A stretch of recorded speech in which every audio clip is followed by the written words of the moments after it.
Olá, tudo bem? Hoje o programa Gente que Faz fala sobre um tema super delicado que é a discriminação racial. E não só por ser um tema delicado, mas também de muita importância, a gente traz esse tema aqui e convidamos a professora Andréa Marreiro, que é mestre em Direitos Humanos, para debater esse assunto e falar um pouquinho para a gente como isso tudo acontece não só em Teresina, no Piauí, mas no mundo, tendo em vista que essa data é comemorada mundialmente. Seja bem-vinda, professora. Muito obrigada, Patrícia.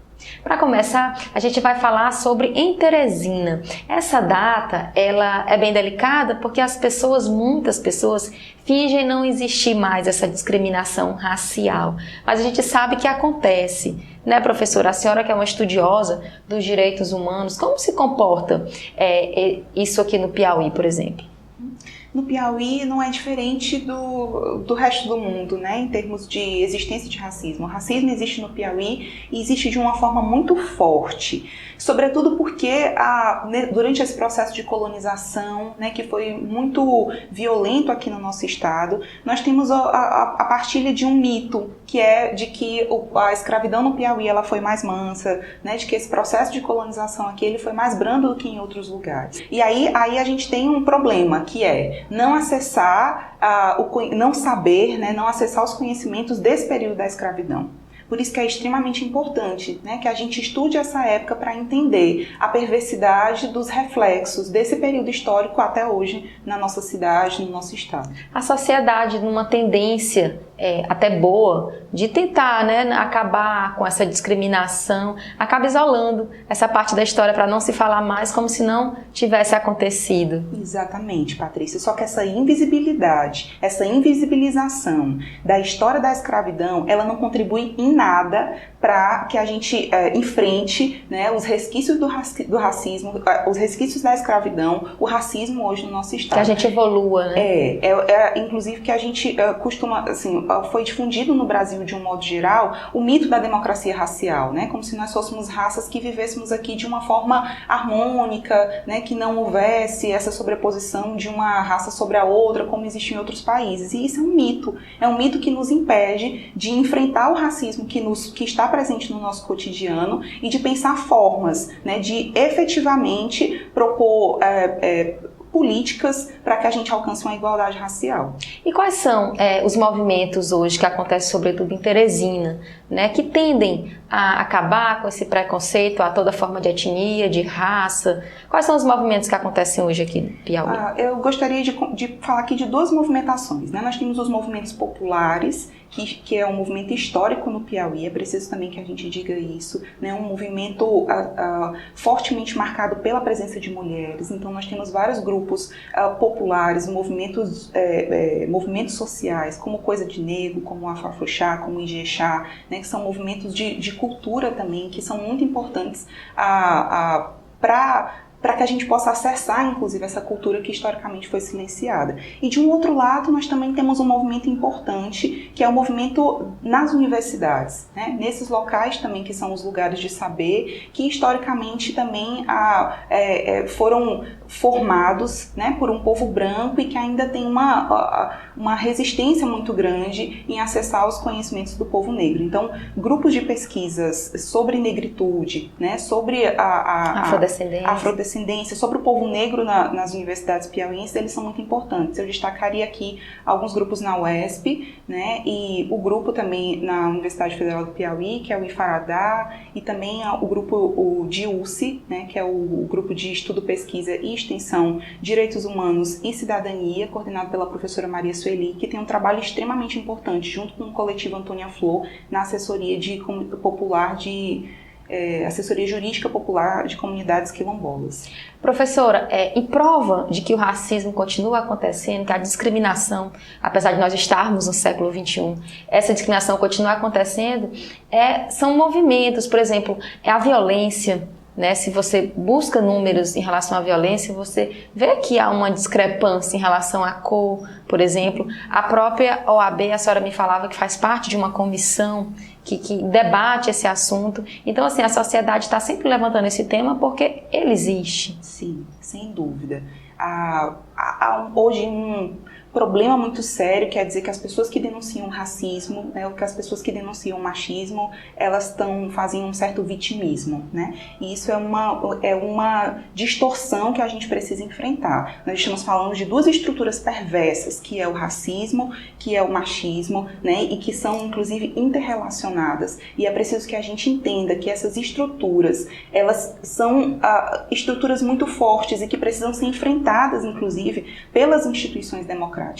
A senhora falava que a violência contra a mulher, inclusive, né? Exatamente. Há vários estudos hoje que apontam, por exemplo, que compreendem, né, que o racismo é algo institucionalizado. Então, uma prova disso é quando a gente tem uma legislação que é uma conquista para as mulheres, né, para todas nós mulheres, que é a Lei Maria da Penha, mas que nas pesquisas sobre a aplicação dessa lei nos últimos 10 anos, a gente identifica que ela foi uma lei que teve uma eficácia no tratamento, né, da violência contra as mulheres brancas, tendo em vista que essa violência contra as mulheres brancas diminuiu nos últimos 10 anos, mas de um outro lado, a gente teve um aumento no número de violência contra as mulheres negras, né, um número crescente de as mulheres negras sofrem 3 vezes mais violências do que as mulheres brancas. Então, isso é um dado que nos assusta e nos coloca para pensar, né, assim, o sistema de justiça, ele está preparado para acolher as mulheres negras, né? Da mesma forma como a gente se pergunta com relação aos dados alarmantes que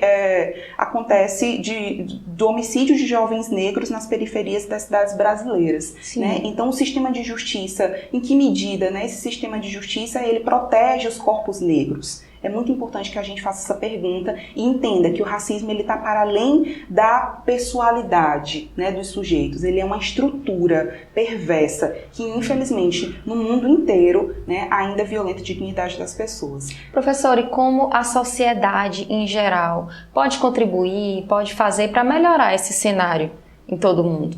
Patrícia, eu te diria que conhecendo, estudando, é impossível a gente falar de enfrentamento ao racismo se a gente não tem acesso ao conhecimento acerca do povo negro. Então, o trabalho que ele falava, que nós estamos fazendo na Comissão da Verdade... E a gente fala negro, a raça negra, porque é onde há maior discriminação, não que não exista discriminação contra o índio, por exemplo. Exatamente, eu acho que você toca num ponto extremamente importante. Porque assim como há uma discriminação contra o povo negro, há também com o povo indígena. Aliás, sim, a do povo indígena é tão perversa quanto, né, e tão invisibilizada quanto. O Brasil, nesse momento, a gente tem um momento histórico porque vai ser a primeira vez que ele vai ser julgado pela Corte Interamericana de Direitos Humanos por uma questão envolvendo o povo indígena, né? Então, é preciso que a gente fale sobre o povo indígena também. E é preciso que, para que a gente enfrente essas discriminações, que a gente conheça essas histórias. O trabalho que nós estamos desenvolvendo na OAB é exatamente nesse sentido, é de entender a história de uma mulher que foi extremamente importante no nosso estado, mas que ainda é tão desconhecida, foi Esperança Garcia. Esperança Garcia foi uma mulher extraordinária, uma mulher que é conhecida em muitos outros lugares do Brasil, mas que é ainda pouco conhecida aqui no Piauí. A nossa hipótese, né, a construção da nossa argumentação, inclusive, é que a Esperança Garcia é uma mulher invisibilizada da história do Piauí, né? É uma mulher negra que ousou escrever um documento que nós entendemos que não é apenas uma carta, é uma petição, sim, requerendo não por liberdade. Na Carta de Esperança, Esperança requer por dignidade humana, né? Esperança, toda uma defesa, né? Isso. Esperança conta as situações de violência pelas quais ela passava, com ela, né, seus filhos e suas companheiras, e ela não requer nada que não estivesse dentro do direito naquele momento, né? Embora seja uma grande ousadia, porque ela estava ali ela não tinha condição de sujeita de direito, né, já que a gente está falando de mais de 100 anos antes da abolição da escravidão, né, a Esperança estava ali requerendo dignidade, né, ela estava requerendo dignidade humana. Então isso é um grande feito histórico, inclusive porque os historiadores nacionais e internacionais que trabalham com arquivos nos contam que é muito raro arquivos do século XVIII versarem sobre mulheres, né? Imagine um arquivo escrito por uma mulher. Né? E piauiense, né? E piauiense, né? E negra. escravizada é realmente um grande feito e nós estamos estudando essa história. Não é fácil acessar esses conhecimentos por conta do que eu falava, né, Patrícia? A gente tem um processo de colonização de saber. Então, a história que nos é contada, a história presente, a história oficial, né, a história que é presente, que circula inclusive nas escolas, nas universidades, nas faculdades, é uma história contada pelo colonizador. É uma história contada pelo homem branco. Então, existe todo um esforço para conseguir acessar esse outro conhecimento. E é preciso que a gente entenda isso. Para que a gente enfrente o racismo, é preciso que a gente conheça a história do povo negro. É preciso que a gente acesse esses saberes. Porque não há justiça social sem justiça cognitiva. Ok, ótimo. Então fica a dica, né, para as pessoas que querem saber mais sobre esses projetos. A gente deu várias dicas aqui durante a nossa conversa e vamos aproveitar a data para refletir também. Exatamente, para refletir e lembrar que 21 de março é o Dia Internacional de Luta contra a Eliminação da Discriminação Racial, porque pessoas negras foram mortas, né, na África do Sul, porque elas simplesmente estavam ali protestando de forma pacífica contra uma lei, que era uma lei absurda, que era a lei do passe, né, que obrigava que essas pessoas portassem um cartão indicando os lugares onde elas podiam acessar, já que vários lugares eram inacessíveis para elas. 69 pessoas foram mortas pelo exército da África do Sul e cento e tantas outras pessoas ficaram feridas. Então é por essa história de violência, essa história de dor, que hoje nós comemoramos, né? A ONU instituiu esse dia, que é o Dia Internacional de Luta pela Eliminação da Discriminação Racial. E a gente hoje pode achar isso um absurdo, mas continua acontecendo, inclusive em muitos lugares, longe dos nossos olhos ou até embaixo dos nossos olhos. Exatamente, de forma velada, né? Que é o pior. Sim. Então, fica a dica para você, pesquise, procure saber mais. Vamos combater esse tipo de violência. Vamos viver em paz, em harmonia. Somos todos iguais. Sim, sem dúvida. Somos todos iguais em direitos.